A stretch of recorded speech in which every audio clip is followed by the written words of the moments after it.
kita cuci tangan pakai sabun. Ayo kita bermain di rumah. 14 hari kita tinggal di rumah dengan tujuan untuk menghentikan rantai penularan COVID-19. Mari kita selamatkan ribuan orang dengan tetap melakukan aktivitas dari rumah. Untuk menjaga dan juga memonitor diri selama 14 hari, saya juga mengajak seluruh masyarakat di Jawa Timur serta kader-kader PKK untuk tetap melakukan aktivitas tapi dengan cara social distancing atau dengan mengurangi kontak kita dengan orang lain. Jaga juga anak-anak kita untuk tetap belajar dan juga bermain di rumah.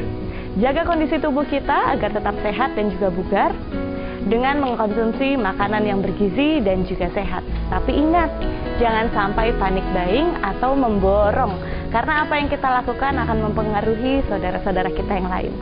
Jangan lupa juga untuk olahraga dan juga mencuci tangan menggunakan sabun dengan air yang mengalir. Mari bersama lindungi diri dan juga keluarga, cegah coronavirus, sehatkan Indonesia.